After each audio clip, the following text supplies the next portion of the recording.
Thank you. All right, welcome everyone. Welcome to today's webinar, Identifying and Reporting Spotted Lanternfly and Tree of Heaven with New York iMapInvasives. We have some guest speakers with us today, some experts from the Department of Ag and Markets. We have Tom Allgeier, the Invasive Species Coordinator. He'll talk about Spotted Lanternfly. And we also have Annie Mills, the Outreach Coordinator, who will be talking about Tree of Heaven.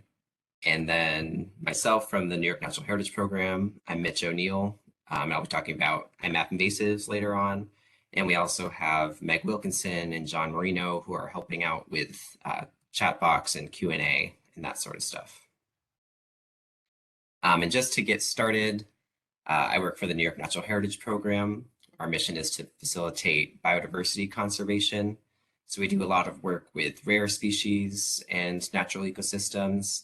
But since invasive species pose such a dire threat to biodiversity and native ecosystems, we also have this invasive species database program where one of our main tasks is administering the invasive species database for the state, which is iMapInvasives. And I'll talk more about that later.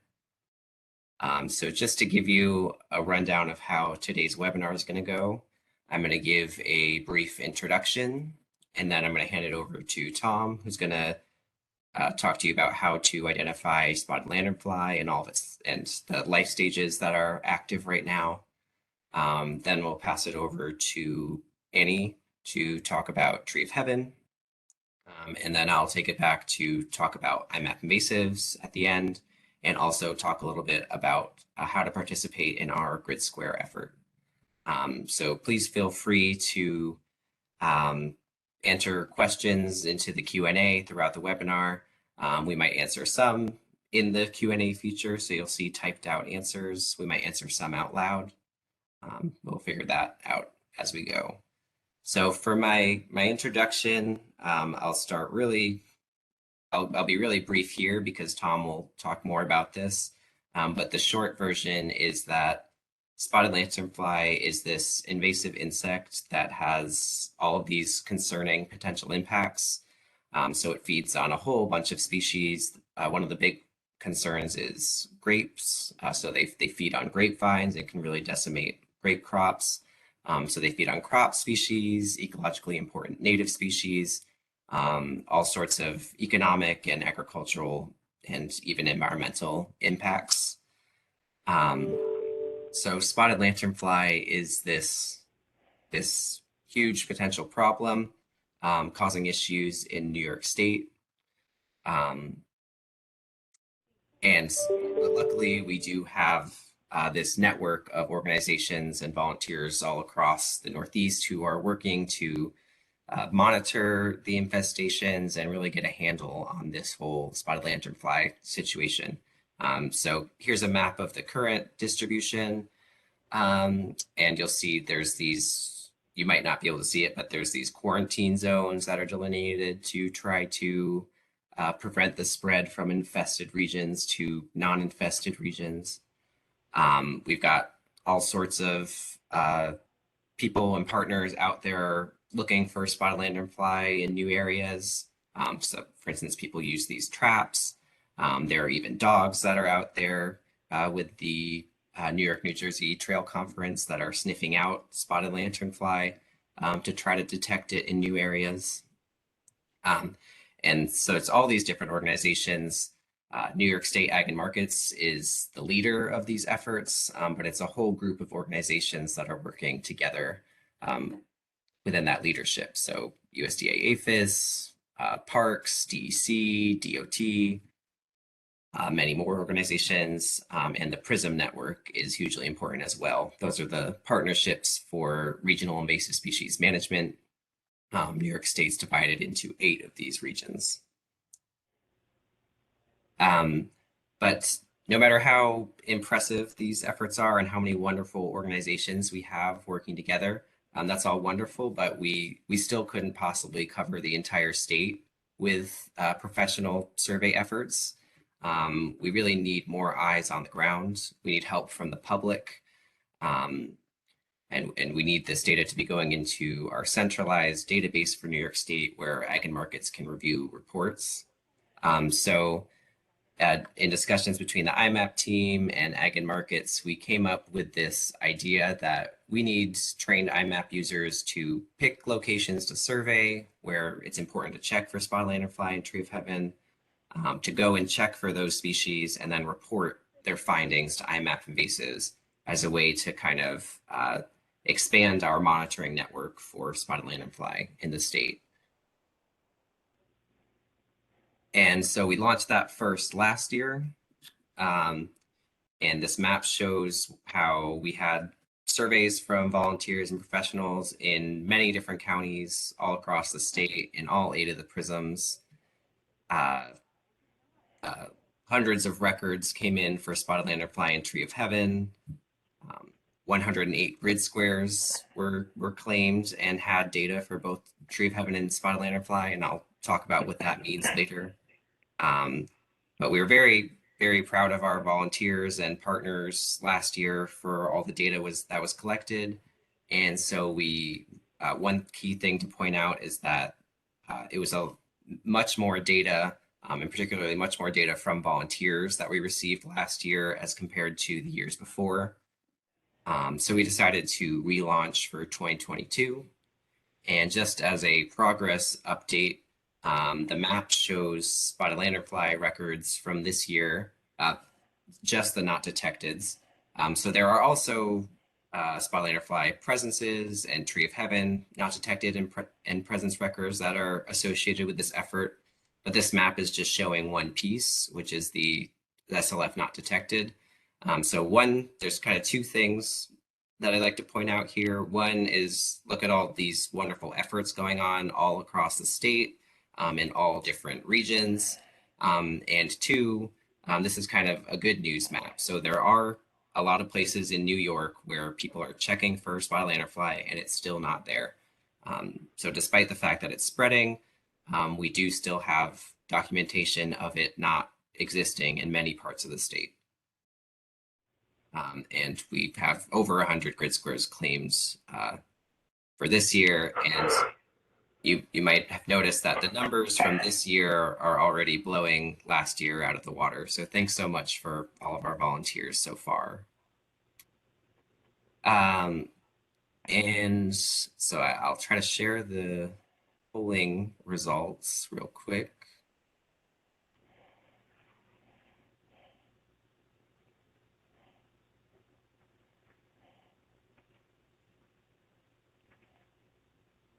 So hopefully people should be seeing the results. Just kind of gives us an idea of who we have here.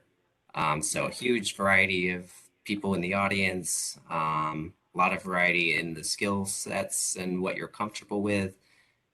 So the goal today will be to try to get people more comfortable in spotted lanternfly, tree of heaven, and iMapInvasives. Mitch, did you mean to share the results from the poll? Yeah, did that not work? Yep, it's I can see them. Oh, okay.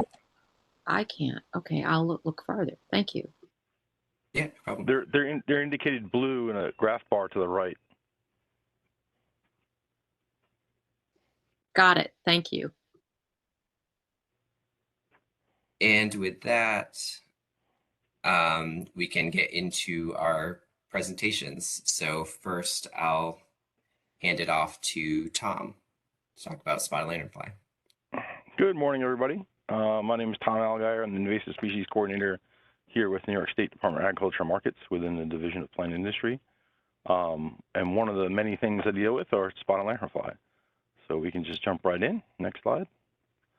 Spotted lanternfly is not a lanternfly, and it is not a moth. It's actually a plant hopper, native to China and Southeast Asia, like areas like Vietnam, and it is spread into other parts of Asia as an invasive species as well. It was first discovered in Pennsylvania in Berks County in 2014, and has slowly spread out from there since. It does not sting or bite, but it uses its mouth parts similar to a straw. So it has piercing, sucking mouth parts, and it filters the sap through plants. It doesn't necessarily suck the sap out. It just kind of uses the plant pressure, sap pressure to push the sap through the insect.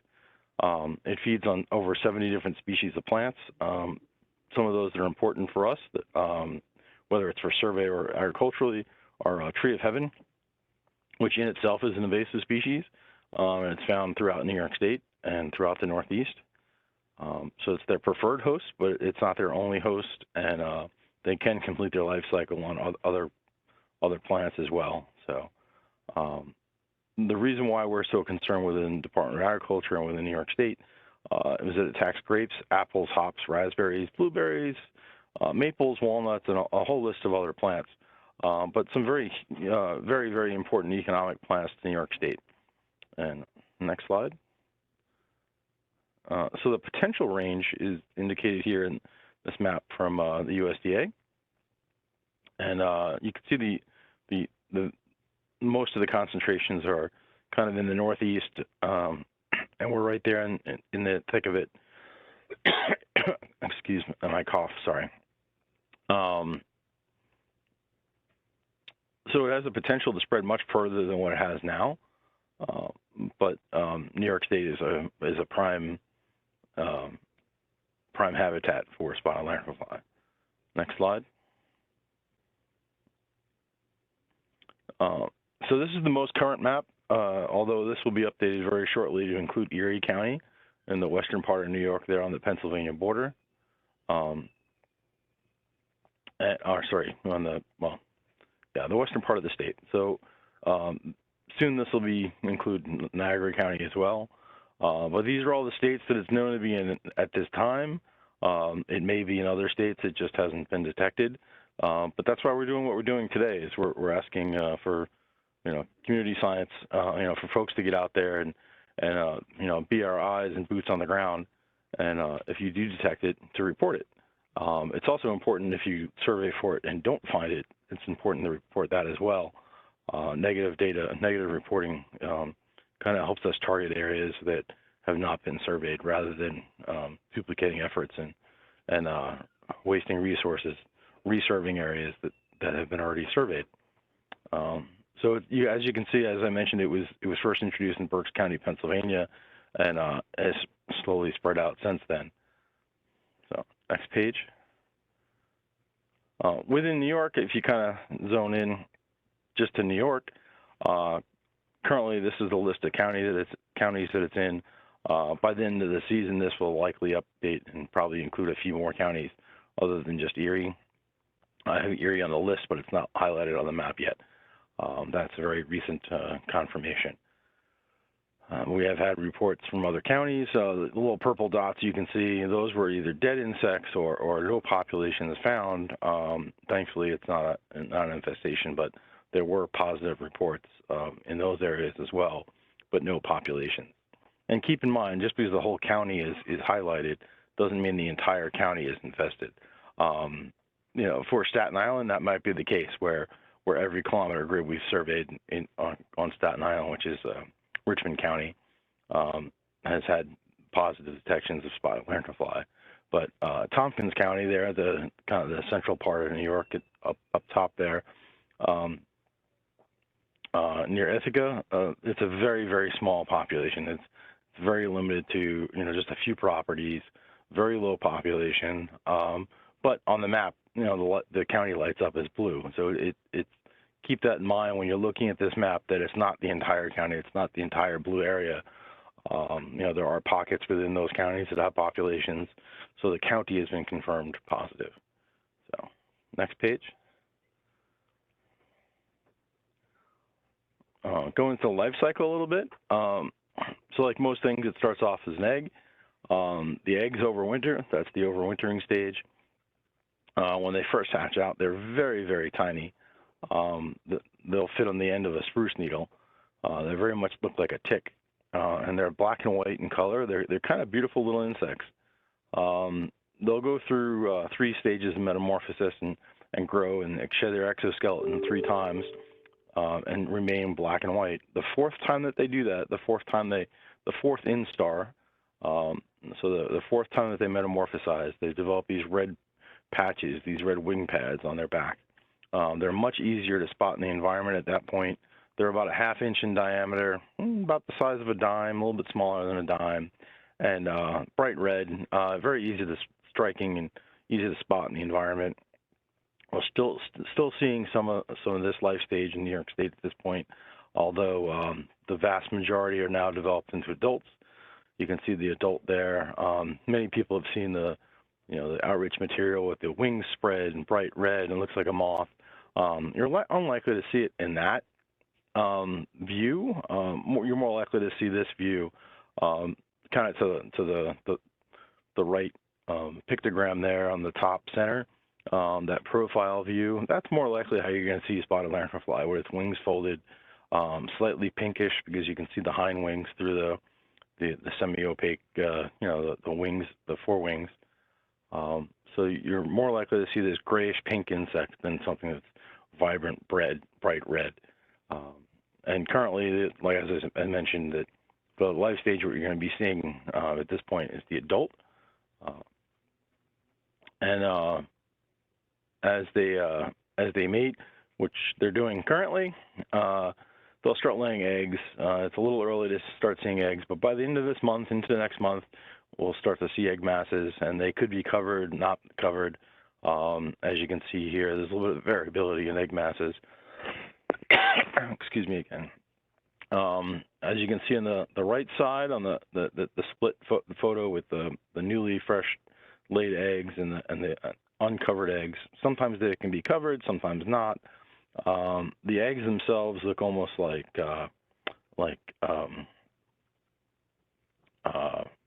caraway seeds. I always want to say poppy seeds, but they look like caraway seeds kind of glued in a line onto the tree. They have a little bit of a line down their center. You can always tell the eggs that have hatched out because that little line acts kind of like a zipper. It'll open up, and when they emerge from their egg. So if they're tightly closed, they're still viable eggs, or they haven't hatched out. And if those little slits in the center have opened up and there's a little pocket, those eggs have already hatched. If you find eggs this time of year, it's more likely to be old eggs from last year. But by the end of this month, we'll start seeing new egg masses. Sometimes they can be glossy and gray or white covering. Looks almost like mud or putty, the covering. And then as time goes on, they look more like the side on the left there where it's dry and cracked and gray. And they also like to lay eggs. I'll get into it a little bit more, but they like to lay eggs in protected areas. But they will lay eggs on any flat surface exposed to the environment. So, all right, next slide. Here, just another little pictogram of the life stages. They start off as eggs. They kind of go to that very tiny nymph stage that are very hard to detect in the environment, and they're generalist feeders at that point, so they're more dispersed and less concentrated. As they mature, they concentrate more. They're a little bit easier to see. Their colors change. When they start getting into the third and fourth life stages, they're much easier to find in the environment. They're much larger. An adult is about 3/4 of an inch, and as I mentioned, the fourth instar with the red wing pads is about 1/2 an inch in diameter, a little bit bigger than a dime. So next page. So here we are on the, when and where. As I mentioned, eggs. Late September or early October, really depends on where you are in the state. We'll start to see egg masses. Very few nymphs are being spotted at this point, mostly in some of the colder areas, and then mostly adults. The vast majority of the life stage we're spotting and being reported at this point now is the adult life stage. So, and they will continue to be active all the way up into a hard freeze. A light frost will not kill them. 28 degrees kind of slows them down, but doesn't kill them off. You really need some very low temperatures, or prolonged freeze, hard freeze, to kill off the adults. But a frost certainly does slow them down, make them easier to catch and spot. So next page. Here's that the very common photo with the wing spread, and very beautiful insect, but you're unlikely to see it in this manner in the environment. They often when they're flying around, they're not sitting still. This one looks like it's just ready to take flight. So, next page. Just a couple other images of what the adults can look like. Some beautiful photos. Again, beautiful insect, beautiful photos. It's very striking colors. It really does have a lend itself to photography. But the the insect can be quite daunting, as you can see in the bottom right, in the center there. It's pretty ominous insect. So, and you can see it feeding there on the stem of a plant. So, next page. All right. So the adults again, I'm really focusing on the adults because that's really what we're going to see this time of year. They have the black legs, the grayish wings that are slightly pink because you're seeing the reddish the hind wings kind of showing through the forewings. And you can see for scale, a person holding it in their fingers. The insect is about as long as your fingernail, maybe a little bit wider when the wings are out. But they're quite easy to spot in the environment. So next page. Here's a good example of, there's a spotted lanternfly on a grapevine, kind of its natural environment. They're often found feeding on grapevines and things like Virginia creeper. It's not just woody plants that you would think of as far as trees and shrubs. They often find other hosts that they enjoy, and you can find them in those areas as well. On the left side, I'm going to guess these are females. You can see that yellow underbelly on that one in the middle there. That indicates that she's gravid or full of eggs, ready to lay eggs. You can see some freshly laid egg masses in that little crevice where there's some cat facing on that damaged tree, which looks to be maybe a maple. And they love to hide their eggs in protected crevices and areas underneath of equipment, underneath of edges, underneath picnic tables, railroad tracks, anything like that where their egg masses are protected. So it's not just the flat exposed surfaces. They like to tuck their eggs into hidden little spaces just like this. So be mindful of those types of spaces when you're out there surveying. Especially if you see any tree damage, or cat facing or something. Maybe there's been some logging in the area and the skidders have bumped up against the trees, or there's some old pruning wounds, old storm damage. Those places where the bark is kind of peeling around and protecting those egg masses are good places to hone in on for egg mass surveys. Next page. Here's two examples of a gravid female. As she starts to swell with eggs, the one on the right looks like she's ready to pop, but those yellow bands become more prominent just before she starts laying eggs. One thing you can also see in this gravid female on the left, you can see the mouth parts going right down in the center there. That's the stylet or the straw that I was talking about that they use for their piercing, sucking mouth parts. Each female deposits multiple egg masses. Some are covered, some are not. They're kind of hit and miss with that. Probably about 60% are covered, 40% aren't.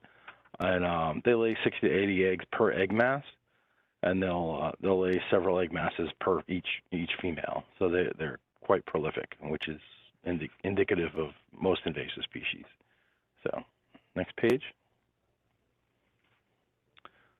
Again, when you're looking for egg masses, bring your flashlights with you. Then you can see this is a bright sunny day with blue sky and clouds.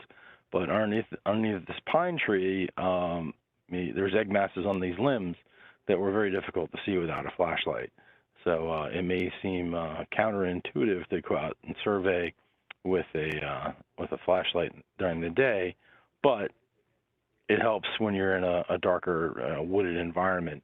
Especially for some of these, the crevice areas, you might want to be able to get a nice bright flashlight and shine it into those crevice areas. And you can detect the egg masses there. And even these photos, you can see that the egg masses are on the underside of the branches, not the top. Although they can be on the top, but they really do choose the protected areas first. When they get crowded, and then they'll move on to the other areas. So, next page. Here's some more of that cat facing and the egg masses laid, and that kind of it's very easy to miss.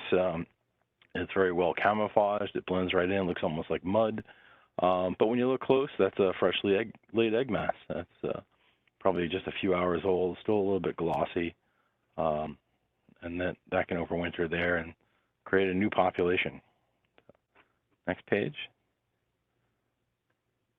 On the left there, you can see a female laying her eggs, and putting in that covering. It's very white compared to the others that are already turned tan. That happens within just a few minutes. So that's a very freshly laid egg mass. And they kind of group their egg masses together. As you can see on the left side there's like 4.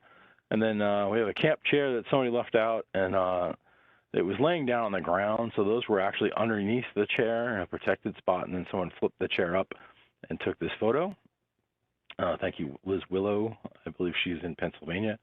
But that just also illustrates how easy it is for these to move around, because somebody could easily pick up that camp chair or a canoe or a hunting, a tree stand for hunting or any sort of outdoor recreation equipment from an area that has spotted lanternfly with egg masses on it and accidentally move it to an area that does not.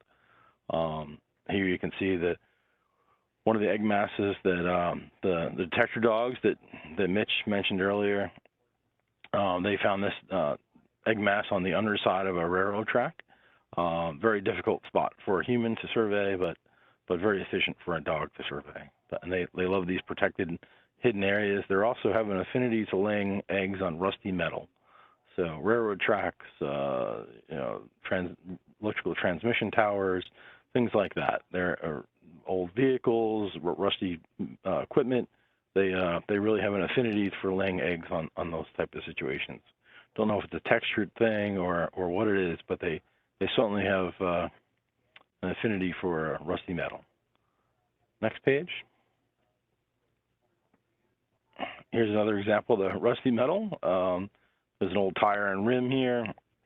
They've laid eggs on the rubber tire, on the rusty old rim itself.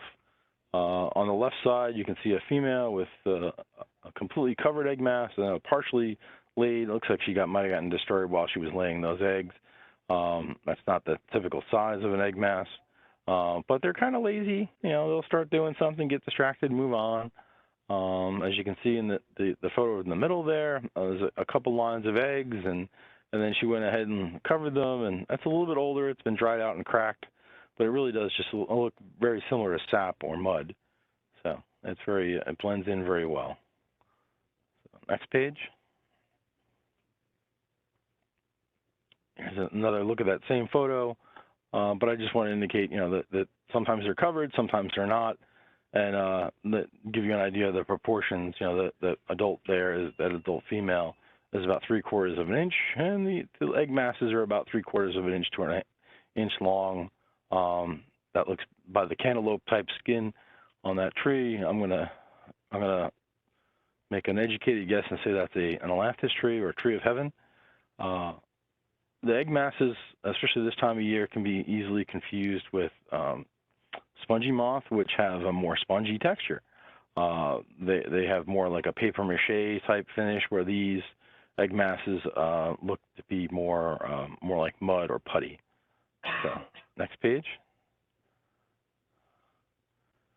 Oh, I seem to have a duplicate slide there. So next page. While the adults are out and feeding, especially when there's large masses of them, the honeydew that they produce, which is their excrement, which is partially their poo and partially just tree sap, it's very sugar rich, and we get sooty mold blooms from that. That's another indicator. So if you see sooty mold or the fungal blooms from the sooty mold or the growing from the honeydew, those are other things that indicate that can help with survey and finding populations. That's kind of an extreme version there on the left with all the mold growing at the base of the tree, but that's all from the honeydew produced by the spotted lanternfly. Be careful, because it does coat everything under it with sooty mold. It's not just a nuisance, but it could be a hazard because it's quite slippery. Anyone that's ever grown roses or even lilacs, you're probably familiar with sooty mold. If you get aphids, you've probably had sooty mold issues as well. The same idea. The sugar-rich excrement rains down And the sooty mold blooms from that sugar-rich environment. Another thing to indicate that you might have spotted lanternfly in the area are swarms of yellow jackets and other wasps and hornets. Here you can see a European hornet kind of mixed in with the spotted lanternfly, and that was one of the ways they were first detected in Pennsylvania. It was just groupings of stinging insects that were attracted to the honeydew, and a slightly fermenting smell, like almost like a very yeasty smell, is another indication. It's kind of hard to put a slide of that smell, but I hope you understand that what I'm getting across at. So, next page. Here again, you can see the egg masses on the rusty metal on this tractor trailer. The container, or it's not a shipping container, but the trailer of this 18-wheeler, all around the tail light housing there, especially on the underside, the protected sides. Very little on the other sides, but they do really love rusty metal. And another good example of the sooty mold and kind of the nuisance issue that it can be. So it's all around a bad bug. So, next page.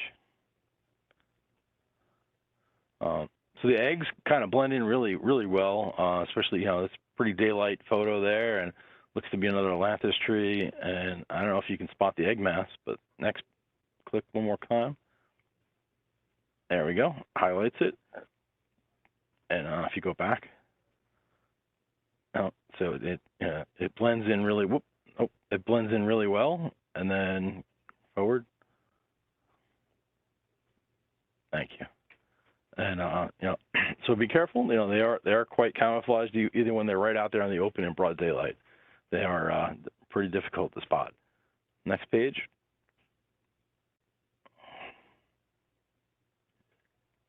So my take-home messages, don't let this photo on the right fool you. The mantids are not decimating the spotted lanternfly populations, although I wish they were.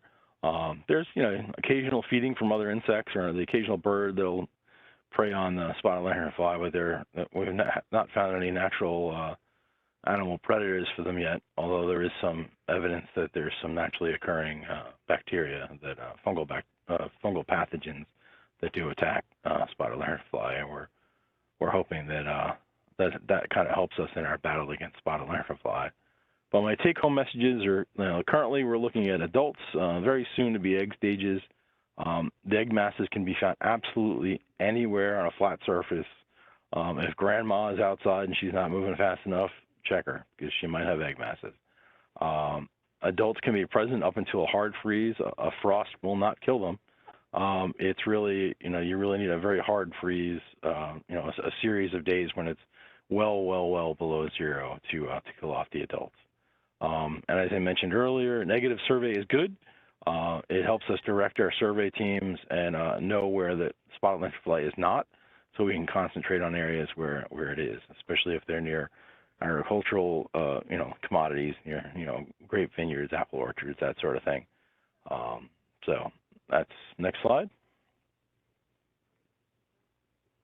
If you need more information, the Cornell IPM site, Integrated Pest Management site for spotted lanternfly, has a wealth of information.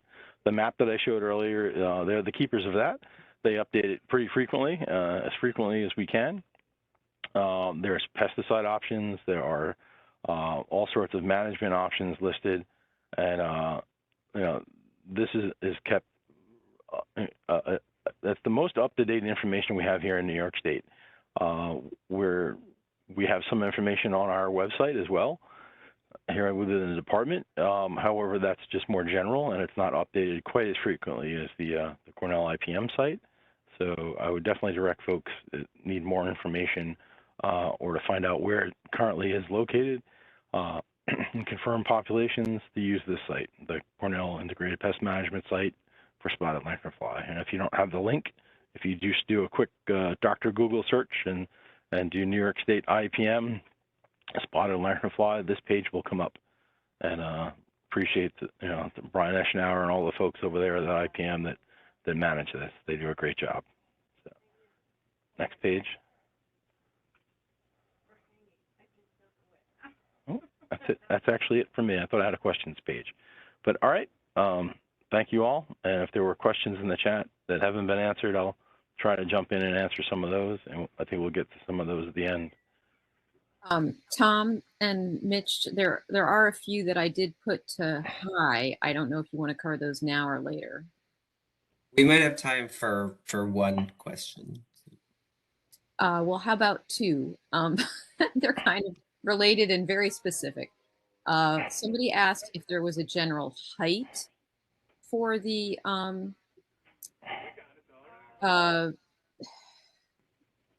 do the egg masses get laid at a certain height, like high or low on a tree? And the other is similar. Do the eggs get laid on a certain compass direction, like the north side or the south side? We have found egg masses in all compass directions. I don't believe that there's a likely side to find them, although the ones on the south side seem to hatch first because they're in a little bit of a warmer environment. But that really hasn't been the case in some of our locations, say in like Binghamton area, Conklin. Some of those egg masses that were facing south hatched after the ones that were on the north side.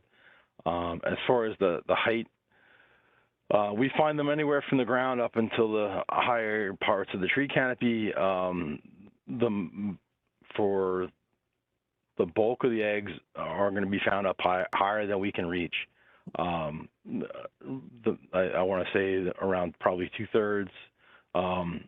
There is some research on that, and it's changing, but the bulk of the egg masses are higher up in the canopy, higher up on structures, but they can be found at ground level. I was a few weeks back, Annie and I were out in Binghamton meeting with some of the Prism folks from some Finger Lakes Prism, and we found some egg masses. There was actually one of our horticulture inspectors, Robert Sullivan, found egg masses at like not even ankle height, like toe height on the tree. So you couldn't, as low as on the tree trunk as you could possibly get, we were still finding egg masses. They were hatched, but so they can be found anywhere from the ground up. But the vast majority of them probably are higher up in the canopy than we can reach, but doesn't necessarily mean we can't put a dent in the ones that are below that, that are reachable. So. Thanks so much, Tom, for answering those questions and for the great presentation. We'll hear from Tom again at the end when we do some more Q&A, and you might also see some responses in the chat box. So thanks again to Tom, and I'll pass it over to Annie Mills now. Good morning, everyone. As Mitch said, my name is Annie Mills. I'm the outreach coordinator for the Department of Agriculture and Markets Plant Industry. I'll be presenting on identification of Tree of Heaven today. I saw that it was broken down by thirds as to how comfortable folks felt with Tree of Heaven ID. So hopefully by the end of this section, you'll feel much more comfortable. But I really feel there's no substitution for getting out and really seeing things in person and seeing live specimens. So maybe this will make you feel more comfortable to go out and look in person. As Tom said, SLF has a really wide host range. We know that it loves grapes, apples, hops, and a variety of other agricultural crops, but what it loves most of all is Tree of Heaven. So that's why it's a big part of the Claim a Grid Square program. Could you please advance the next slide, Mitch? I'm sorry. Thank you. And this photo on the left goes along well with their question that was just asked, I think. You can see that the spotted lanternfly is pretty well up into the canopy here. If you're finding a very early population, you probably are not going to see this many SLF on the tree trunks. And then on the right, you'll see the fourth instar nymphs. They do seem to tend to congregate on the leaf stems. However, they will land on the leaf surfaces and so forth. So they will kind of be all over the place. And again, the tree of heaven idea is really important just because we know it's such a preferred host. But to be very clear, we survey for this tree because it's very likely that SLF would be found on a tree of heaven in an area where it hasn't previously been found in parts of our state. Next slide, please. The tree of heaven was initially brought to this continent because it was very easy to establish. Immigrants would bring this tree over, and it's easily established by seed, so that's very transportable. In the 1700s was when it was first introduced, and you can see from the map on the right, a very large concentration down in the Hudson Valley region, New York City, and Long Island. Another interesting reason it was brought over to the US was because there was interest in establishing a silk moth industry. I'm sorry, well, a silk production industry, which we know comes from silk moths in the United States. That obviously did not take off. We don't have a strong silk moth production industry here. But by the 1900s, settlers started to, this tree started to fall out of favor for settlers to plant because people caught on to its very weedy nature. It also has a somewhat unpleasant odor. The early plantings were actually in Pennsylvania, which is kind of coincidental because of SLF's introduction there. They have no connection with one another. However, in literature, the tree of heaven is used in this book, A Tree Grows in Brooklyn, as a recurring symbol of perseverance and ability to grow and thrive in undesirable areas or in situations that are very difficult, because this tree does just that. It can grow in many different types of habitats. Next slide, please. So originally it was native to central China and Taiwan. And as I just mentioned, it tolerates very poor soils. It can grow in a lot of different areas, like as you see on the right-hand side. Just like a lot of other weedy plants, it can grow where other things might not. I chose this picture just because it was very clear. Most people or things you might not want to hang out by a dumpster, but this tree grows there just fine. So again, as I mentioned, the tree of heaven fell out of favor as something that was planted by settlers because it has some negative characteristics as well. It crowds out native species, and it does have some allelopathic compounds in it, which just means it has chemicals that it exudes that can negatively impact the growth of different plants around it. And that can actually change the nutrient cycling in the soil near the tree of heaven's roots. The roots of the tree of heaven can also even damage buildings as they sprout up, and those roots that come up off of the parent plant are called suckers. So those suckers can come out of the ground as far as 50 feet from that parent plant. Next slide, please. Now, the tree of heaven at full maturity can reach about 80 feet in height, and it can reach about 6 feet in diameter. Most of the time, you'll probably see it between the heights in the pictures that are here on the right. So this is a very young one. And then at full maturity, they may look like the photos on the right, on the top. And again, the suckers come out of that parent plant, and the tree of heaven will grow in clumps, which are called of smaller trees, which are called clones.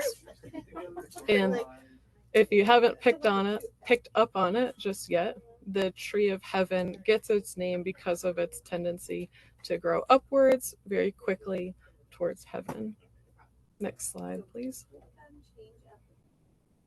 Now, here we'll start in with some of the diagnostic characteristics for tree of heaven. right here we have a leaf, and this whole thing right here, can you folks see my cursor here? Hopefully.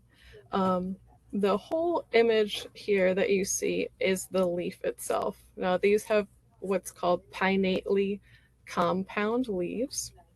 The photo on the left is showing the back of the leaf, and the photo on the right is showing the front. So the back is just slightly less shiny. It's a little more dull colored. And all of the individual pieces that you might think are leaves are called the leaflets. And then this mid part is the stem. The leaves are compound leaves because there's more than one leaflet on that stem there. Next slide, please. Oh, and they can reach 1 to 4 feet long for the whole leaf area itself. Thank you. Then our leaves are arranged in an alternate leaf arrangement. So each leaflet is on sort of the opposite side of the stem, but they're not coming out from the same area on both sides. So they're alternating right here as you go up the stem of that tree of heaven leaf. Next slide, please.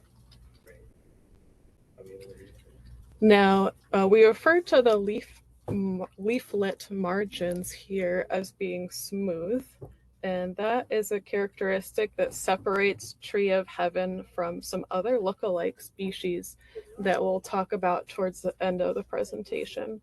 But we do have the small little tooth.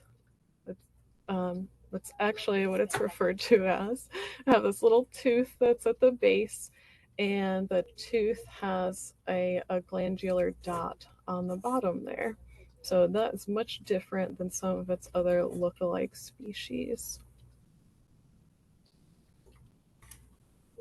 Next slide. Okay, and now our seeds. The tree of heaven does have separate sexes. There are male and female trees. Only the females are going to reproduce or produce these seeds, and the females will produce around 300,000 seeds per year. The seeds are kind of held in these winged samaras, which also look somewhat twisted. The twisted nature will help you separate it from other lookalikes as well. And as I said, settlers brought this tree over because it was easy to establish by seed. And we know that a lot of weed species are very prolific in the environment because they reproduce easily. And I just want to point out that this particular plant can reproduce by the seed, and it also can reproduce by putting up those suckers. So it has two different ways of reproducing and multiplying, making it easy to spread in the environment. Yep. Luckily, though, these seeds don't have a long viability in the soil like some of our other weed species. The seeds are only viable in the soil for about a year or so, compared to other species like mullein that can last 50 or more years in our weed seed soil bank. Next slide, I'm looking please. at the wrong 3 dots. Okay, I got it now. All right. Now, this is one of my favorite characteristics for identification of any plant or insect right now, anyway. The pith inside the tree of heaven twig has a scent to it, and it smells a little bit like peanut butter. And everyone perceives scents and tastes in different ways, but the general consensus is that it has a peanut butter smell. I love peanut butter, so this is it's a fun way to help identify a plant, I think. The pith is also very soft, and it has a brown to tan coloration. The leaves, if you crush them, I also think they have a little bit of a peanut buttery smell.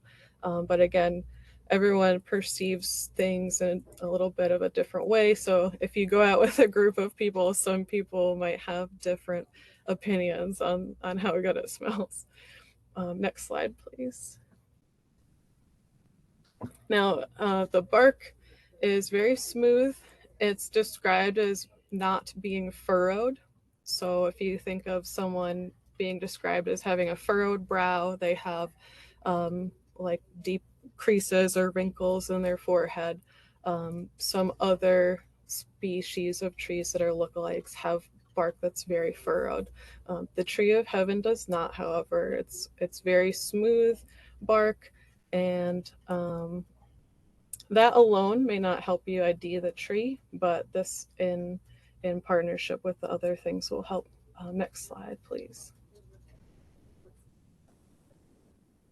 Now the twig is the most identifying characteristic in the wintertime. So for IMAP, you'll want to take a picture of the twig. This leaf scar here is heart-shaped, and it has a very large area compared to some of these other lookalikes here. To me, it looks a little bit like a deer hoof, if that helps anybody out with identification. Next slide, please. Okay. For the sake of time, we'll skip doing the knowledge test in the chat box, but on the left here, we have the inflorescence of sumac, and then the inflorescence of walnut, black walnut. And you can see how they differ from tree of heaven, which is on the right. The inflorescence of tree of heaven is pretty small, and you are not going to see any kind of nut formation like the black walnuts. Next slide, please. Now, sumac, this is our first look-alike that I'll go through. It has a toothed leaf margin, which is a little tough to see in this picture here, but the edges of the leaflets are very serrated. A big giveaway for sumac is going to be, especially right now, the red inflorescence that you see on the top, and then you'll see a lack of that big heart-shaped leaf scar. If you break the leaves of sumac, you'll see milky sap come out from it in this small little picture here. And then with tree of heaven, in comparison, it's a clear sap that gets exuded from the leaves. Next slide.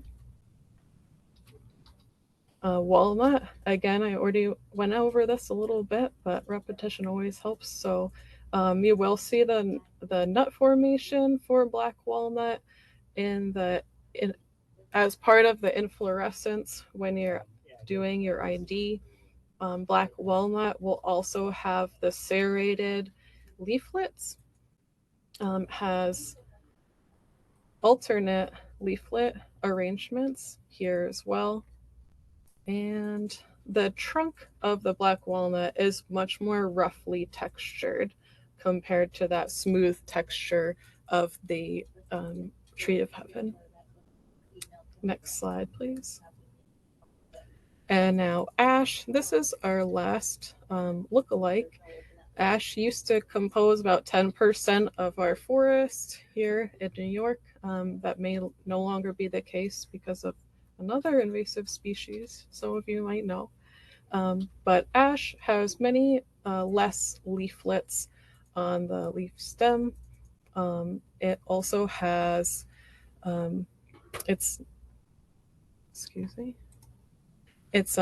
pinnately compound, but the leaves are opposite leaf arrangement rather than alternate here. So you can see each leaf is directly opposite of one another there.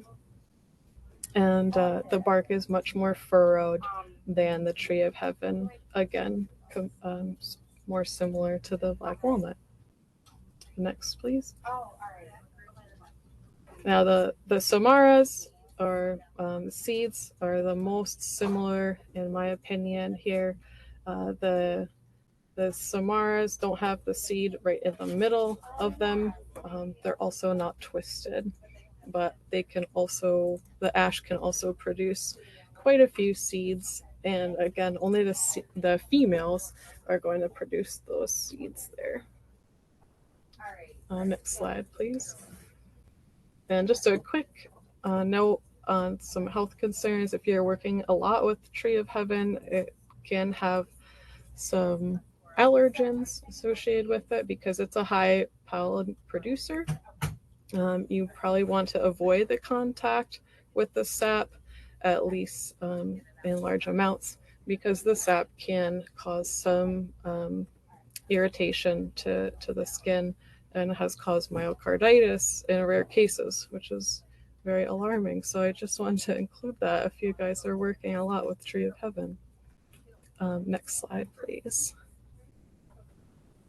So as a take-home message, just to summarize, go out and check your trees, please. And the Tree of Heaven is the preferred host for spotted lanternfly, but again, there are many hosts for this particular species.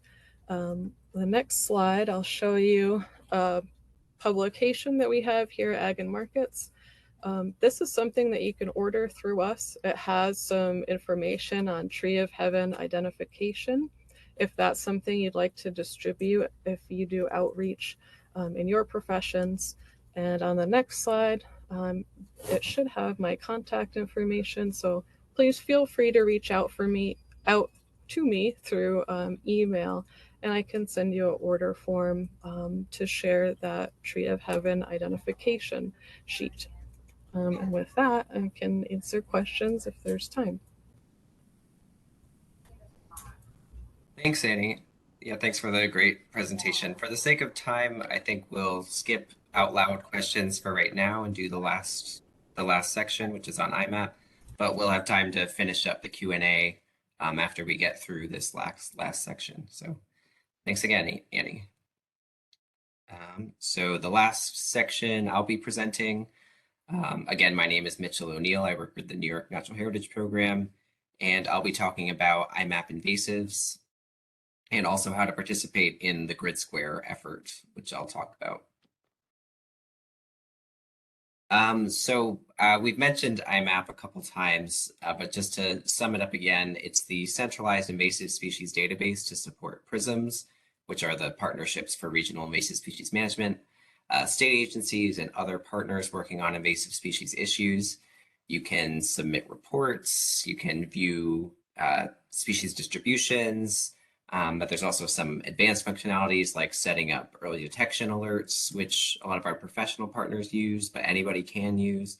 You can track invasive species treatment and management, which might be of interest to some of the pesticide applicators on the call, and I'll talk about that at the end.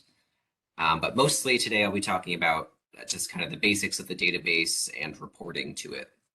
And it'll be a brief overview rather than a full training on everything, but I will show you where you can get a full step-by-step if you want to go through it that way after the webinar. So one of the basics to IMAP is that there's 3 main different record types. Presences, so say you go out and you find Tree of Heaven in your grid square, then you'd report a presence record. We also have not detecteds. So if you checked that Tree of Heaven for spotted lanternfly, but none was there, you looked around, you couldn't find any, that's really useful to track. So we know that someone checked and didn't find any. So you can report a spotted lanternfly not detected record there. And then there's also treatment, which would be if you managed a species, but I won't be talking about that in much detail today. And then one note on the presence records, there's kind of 2 main types of presence records. There's confirmed records, which have been verified by someone has reviewed the photo and confirmed that the species is correct. And then there's also unconfirmed records, which are either they don't have enough information to confirm or they're just still waiting for that review. And one note is that some data is hidden. So for spotted lanternfly records, when they're first submitted, they go in as unconfirmed and they are not visible to most users yet. But once they are reviewed and if they're confirmed, then they are viewable by the public. And just to show you what happens when something gets reported into IMAP. So new reports go into IMAP as unconfirmed. This is because one very special thing about IMAP is that it's used by the full variety of people who work with invasive species. So all the way from agency staff and PRISM staff and nonprofits, all the way to general public and volunteers. Anybody can report to IMAP, and because of that, we need this review process in place to verify if species identifications are correct. Because as you saw, particularly with Tree of Heaven, it can be a little bit tricky for some species. So to give an example for Tree of Heaven, those unconfirmed records will, if you submit a record, that'll be viewable by anybody who logs into IMAP. And in particular, email alerts will go out to our network of confirmers. So people who we've set up with confirming abilities in IMAP because they know a particular species.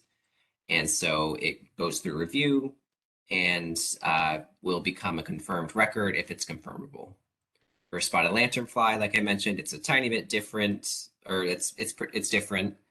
So when they first go in as unconfirmed, it's not viewable yet, and the email alerts will only go out to a limited number of people. So in this case, the email alerts will go out to our partners at Ag and Markets, like Tom, and they'll look at the photo that you took and confirm the record if it's confirmable, and then it will become a public confirmed record. And at that point, email alerts can go out to anybody who wants to set them up. So just to recap, there's all these efforts to monitor spotted lanternfly, but even that big group of organizations can't really cover all of the state. So we really need volunteer help to help cover more area and really do a more comprehensive monitoring effort for the state as a whole. So we need more eyes on the ground. We need people reporting to IMAP, and we want to direct volunteer efforts to locations which will best complement statewide efforts that are already underway.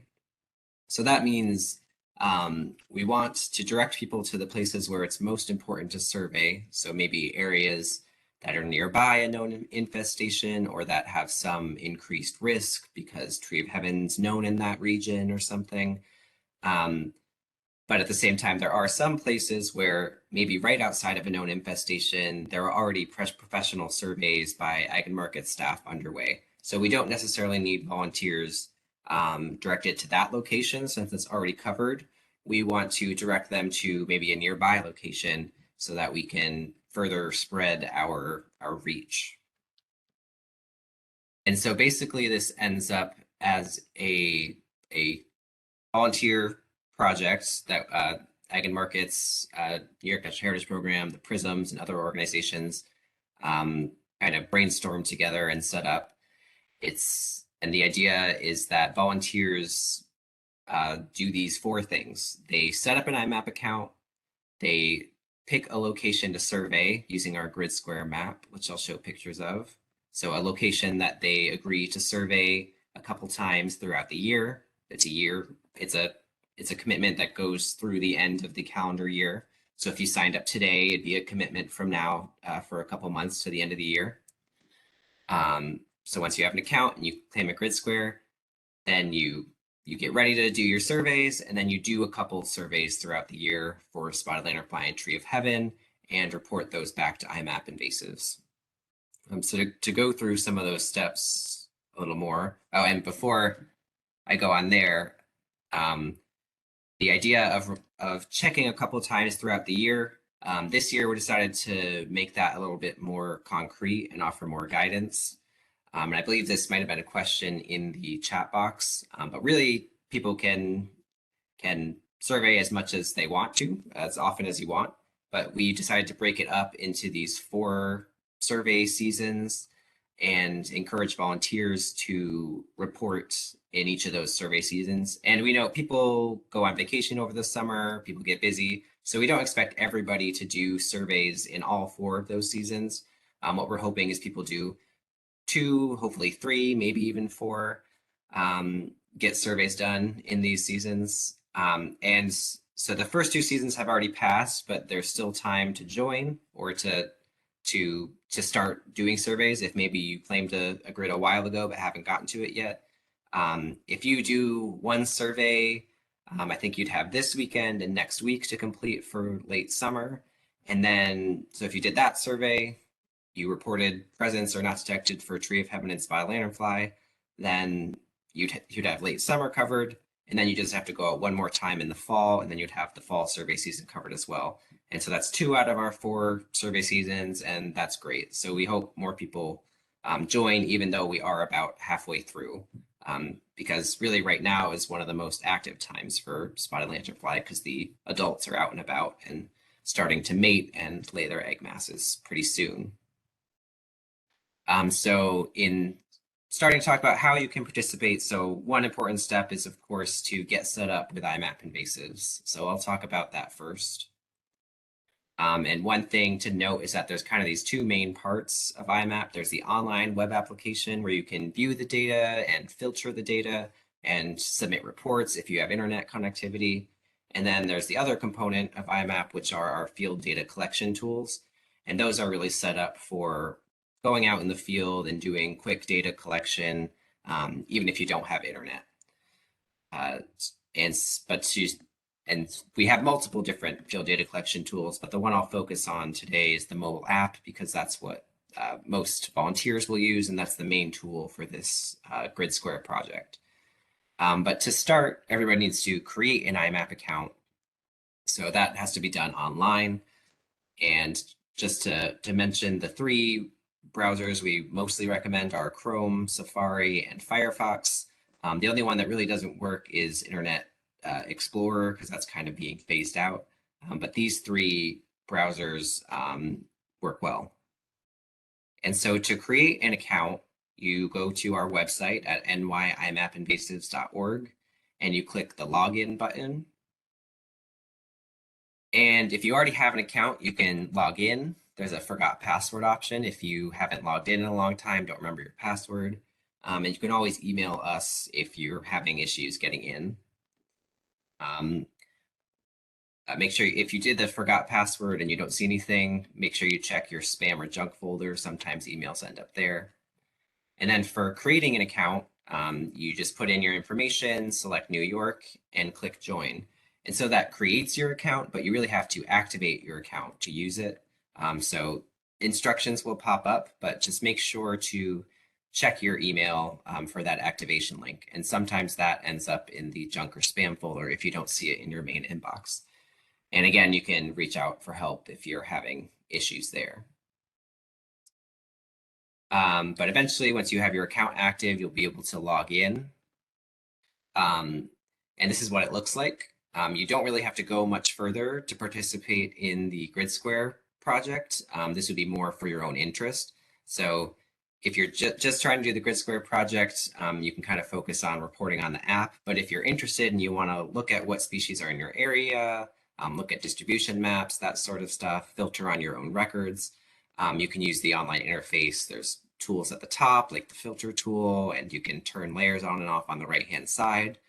But the main thing you need to know about is just to check your account for your person ID, because so if you select your account from the main menu and look at your person ID, that's your unique identifier. And that's how we have people sign up for Grid Squares. You use that ID number when you sign up. And so that's how to create an IMAP account. And then now to select a Grid Square, we have this sign up map at nyimapinvasives.org/SLF. And essentially, we had a bunch of partners, so ag and markets, state parks, the prisms, help us select 1 kilometer grid squares across the state where volunteer efforts would be the most helpful to complement statewide efforts already underway. So areas where we need volunteer help to cover. And there are a couple different kinds of grid squares. So the most important ones are these red focus area squares handpicked by ag and markets. And then next are these yellow squares picked by prisms. So those are the most important squares. So if there's any one of those in your area that you're willing to survey, those are the most important ones to pick. But after that, there's also these purple squares where tree of heaven's known. So that would be a good place to check for spotted lanternfly.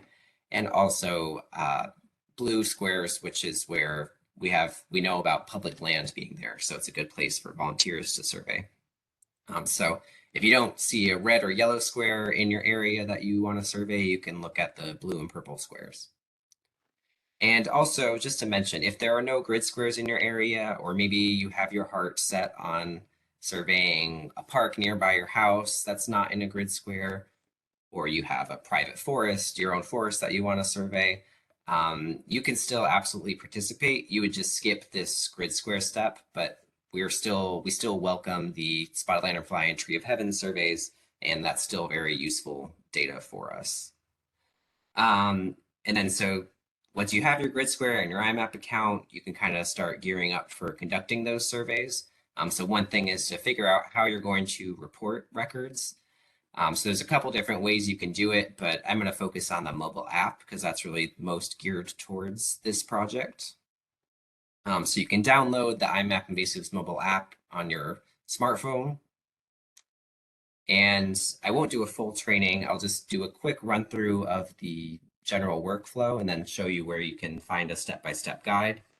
So it essentially works where when you're in the internet connectivity, you have to download the app and input your account information. So New York, your email address that you signed up with IMAP, and your password. And that has to be for your active IMAP account. So make sure you create and activate your account before you try to do this. And then you click Retrieve IMAP Lists. And once that's successful, you are ready to go. So then you can go out in the fields, collect observations using this Add Observation button, take a really nice picture, select the species, whether it's detected or not, and that saves records to your phone as these yellow cards. And you then have to, so those are on your phone, they're not for everyone to see, but once you're ready to upload them, once you get back home and have internet again, then you can upload those records to iMapInvasives, and you'll see those yellow cards disappear off your phone because they're now in the iMapInvasives database where Tom and Annie and other partners can review them and see those records. And I want to make a note about those photos. So good photos are really essential. For example, these pictures on the left, those are Tree of Heaven, but it's a little bit hard to tell because one's blurry, one's far off. But if you get a really good close-up photo that's clear and focused, you can put your hand behind it for scale or to help focus. That really helps our confirmers out. So photos are super, super important. And so that was a really quick run through. Oh, one thing I forgot to mention, there is a way to, you can test out the app before you're actually out in the field and checking for Tree of Heaven. That's what we recommend, trying it out first to make sure it all works. So we have this species called a fake species, and you can select that and report records from your house just to make sure the full process works so that you're ready when you go out to your grid square and you do real surveys for spotted lanternfly and Tree of Heaven. But that was a really quick run through. So this is where you can find more information on our training page. It's for more general IMAP stuff. We have a YouTube channel. In particular, we have this tutorial that goes step by step through the mobile app. But this is also all laid out on the nyimappinvasives.org/SLF. So we have a link to that tutorial there as well. And we have an email if you get stuck and need some more help. So step 4, once you have that all figured out, you can actually go out and do your surveys. Within your grid, we recommend finding 1 to 3 spots safely, publicly accessible within your comfort level. You feel safe and comfortable in the terrain, stuff like that. 1 kilometer grid squares might not sound that big, but when you look at it on the map, it's pretty big.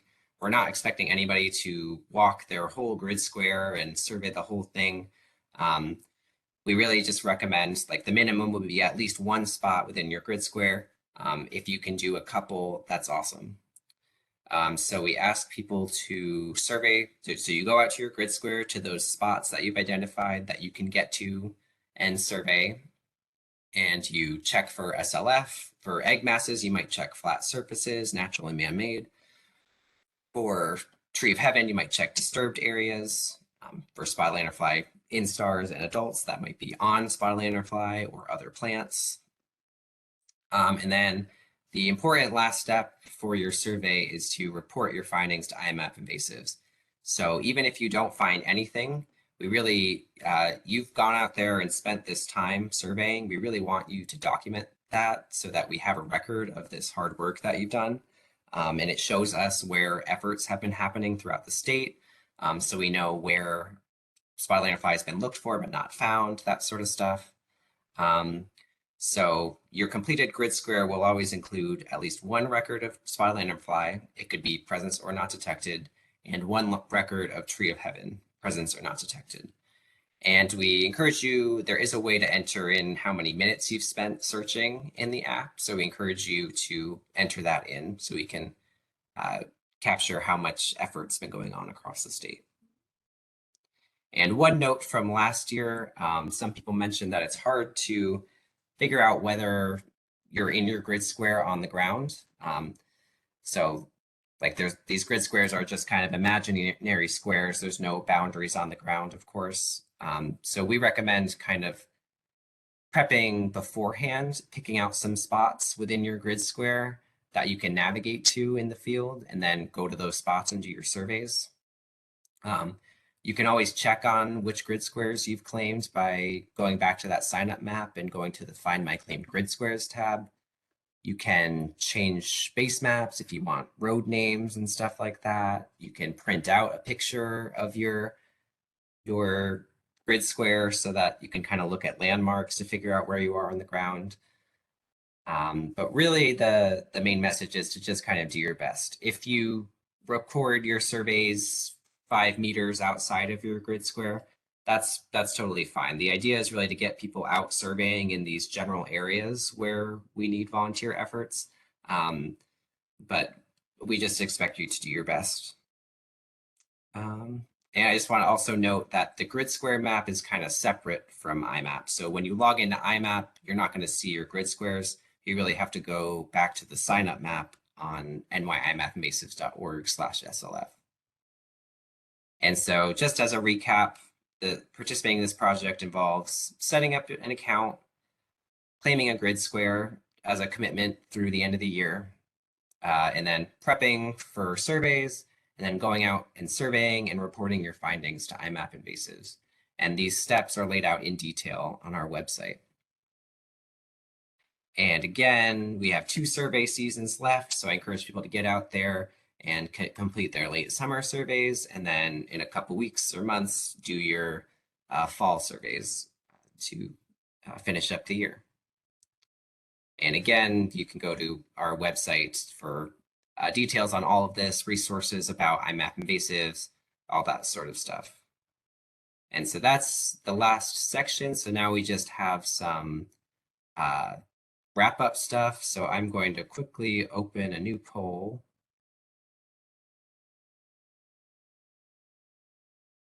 I'll open it for 3 minutes. So hopefully a poll has popped up. It's the same question. So the answer to number 1 probably will be the same unless someone switched jobs in the past hour and a half.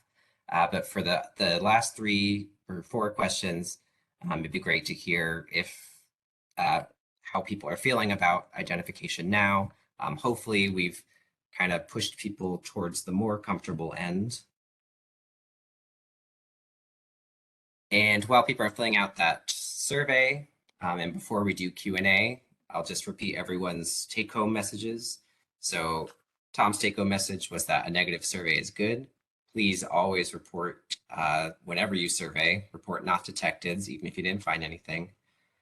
My take-home message would be to, before you go out and do your grid square survey, try out the mobile app, submit and upload a fake species record to make sure that you're ready for the field. And then Annie's take-home message was know the lookalikes for spotted lanternfly and Tree of Heaven before reporting, but don't hesitate to take a picture and report.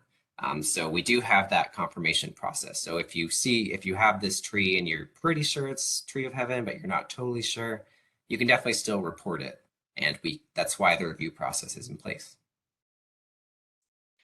And before the Q&A, I just wanted to give a shout out to the prisms. So we've mentioned these a couple times throughout the webinar. The state is divided into these 8 regions. PRISM stands for Partnership for Regional Invasive Species Management. They do a huge variety of great work, from monitoring to management to education and outreach and working with partners and regional efforts. So I encourage everyone to figure out which PRISM you're in and go to their website, sign up for their listserv, make sure you get connected. And also thank you to any PRISM staff who are on the call for collaborating with us and helping us get this project off the ground. And then a final housekeeping note and also just a general note for pesticide applicators.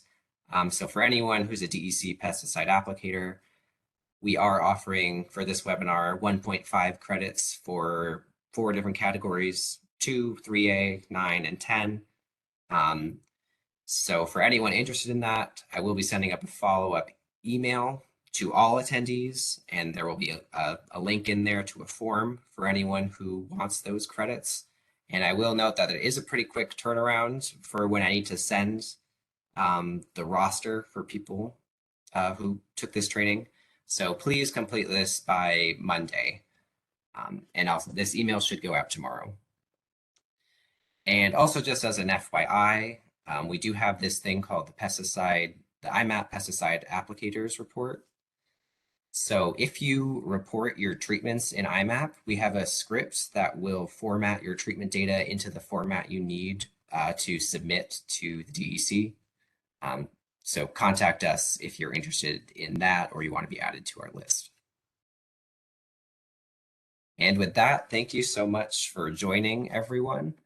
And without further, well, I'll just say thank you for joining, everyone. Thank you to our presenters and to John and Meg for helping with the chat box and the Q&A.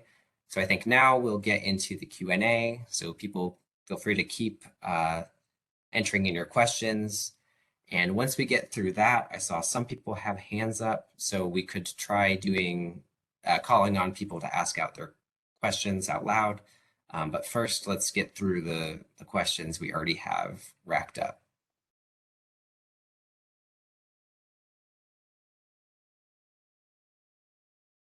I just need to get my bearings.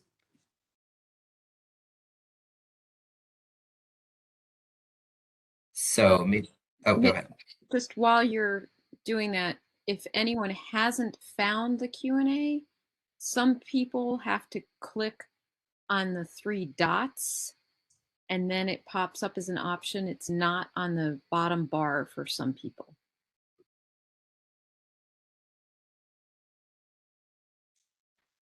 I see some questions. It's the 3 dots to the right of the part that says participants in chat. It's not the 3 dots at the very center of the screen. Yeah, there are 2 3 dots buttons. So the one on the right. Thanks, Tom. I had the same issue, folks.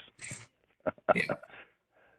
To answer one quick question, yes, we've recorded this webinar and it's going to be posted on our YouTube channel and linked from that SLF page, so people will have access to this content afterwards. And so I think the way that we'll get through some of these questions looks like a lot of them have been answered in the text. So I think I'll go to Tom and then Annie and ask if there's any questions you want to elaborate on out loud or any questions that you haven't answered yet that you want to answer out loud. So I guess I'll start with Tom. Yeah, I've been trying to answer them as I could. There was a question in there about some research, where to go as far as if they wanted to do some research. From Richard Chen. I would say reach out to our program manager for spotted lanternfly, Frank Buccello, and he might be able to direct you better. There are also some USDA partners within plant protection quarantine Steve Clark would be the contact there. And they could probably help direct you to some places that could help you with set up some research plots. Looking through, someone was asking about how they get pesticide credits for this. I think Mitch covered that. So, as far as outreach materials, yes, you can contact Annie, and she has posters and we have lots of trifold pamphlets and things like that that we can distribute, scraper cards that can be carried to use to scrape egg masses, that sort of thing. I think that question came in from Mackenzie Z. So you can email us, and specifically Annie, and she has outreach materials. It's like Edward was asking about a copy of the webinar. These are posted, correct, Mitch? After they're recorded and posted on the NHIP website. Can you say that again? Are the recordings of these, or they're still being posted to the? Yes. Okay, so they're still being posted at the New York Natural Heritage Program site. Yeah, we'll put them on this nyimappinvasives.org/SLF site. But it'll be on our YouTube channel too. Yep. Someone's asking, they had to step away, what stage were reported in SYR, which I'm assuming is Syracuse and West Seneca. We had one dead insect reported in West Seneca. However, since then in Erie County, we have also found adult and nymph stages, mostly adult at this point, but there have been a few nymph stages found in Erie County, not in West Seneca. And then I'm assuming SYR is Syracuse. We have had adults found in Syracuse and also nymphs. And so far it's just those two life stages. We have not had any new egg masses detected this season. All the egg masses we've had in 2022 have been from last year. And Tom, I saw a couple questions kind of about this, a similar thing, which is like with the egg masses, should they kill them? Is there a way to kill them? And I know you answered one of them. I was wondering if you could talk about that. That did come up a couple times. I did answer it. So it really depends. I'm not trying to be evasive, but if it's a new area where we do not know spotted lanternfly exists, it's best to leave them, report them, take photographs, report them through iMapInvasives, report them through the reporting tool. We will go out and confirm the identification of it and take a sample and continue to survey that area. However, if it's in an area that's known to have spotted lanternfly, say New York City, Lower Hudson Valley, then the best thing to do, if it's in an area that's known to have spotted lanternfly, and please refer back to the map that was listed on the Cornell IPM site, because that's updated frequently. If it's in an area known to have SLF, the best thing to do is scrape them into either rubbing alcohol or hand sanitizer. Just simply scraping them onto the ground will not kill all of the eggs. So it's best to scrape them into either hand sanitizer or rubbing alcohol. Cool, thank you. So now I'll pass it over to Annie, see if there's any Tree of Heaven questions that you want to answer out loud or elaborate on. Sure. We had a question about why SLF prefers Tree of Heaven. There's a couple reasons. They do overlap in their native ranges. Tree of Heaven is also very easy for SLF to feed on because of that thin bark it has. And then to elaborate on that a little bit, the feeding locations for SLF can differ between the nymphs and the adults. This goes for Tree of Heaven and then other species as well. The nymphs will feed on more herbaceous materials because they're smaller, and then the herbaceous materials are just easier for them to insert their mouth parts into. Once they're the fourth instar and adult stage, they will move on to trunks and branches more readily. Again, those are some like rougher, more difficult areas for feeding. And then again, the Tree of Heaven was thought until somewhat recently to help or be actually necessary for spotted lanternfly to complete its life cycle. But we know that that's not the case at this time. But it still may have some nutritional benefits that help SLF reproduce, but it's not completely necessary. They could live without it. And then I'll put my email address in the chat if folks would like to email me for outreach materials too. Awesome, thank you. And people will get a follow-up email where I can put in links and stuff too. But I'm wondering, can someone put in nyimapinvasives.org/SLF into the chat if people want to click right to there at the end of this webinar? Sure. Yep. And I'll just Thank note, you. I during the presentations, I had the chat box sort of disabled, but I have sort of opened it up for those who, anyone who had trouble using Q&A or anything like that. Cool, thank you. And I'll address a couple things really quickly. One was just there were a couple questions about when to survey, how much to survey. That has been addressed a lot, but just to summarize it one more time, we have these for the Grid Square project. We have these seasons, and so for the rest of the year, we encourage people to get one survey done in this late summer season, so before September 21st, and then go at least one more time later in the fall to check for adults and egg masses. And the minimum would be one survey in each of these seasons for your grid square, but you can do more if you're able to. And just a reminder, a survey would include at least one record of spotted lanternfly and one record of Tree of Heaven, and those can be either presence or not detected. And there was one more note I had, but I think I lost that. But I know some people might have to exit the webinar now because we've gone over time in the Q&A. So thank you everyone for joining. I hope you consider participating in this effort. I saw from the poll, people are starting to shift towards more comfort level, higher comfort level in identifying species and using IMAP. And looks like there's a lot of people who are at least somewhat interested in joining this Grid Square project. So thanks so much for joining. Let's see.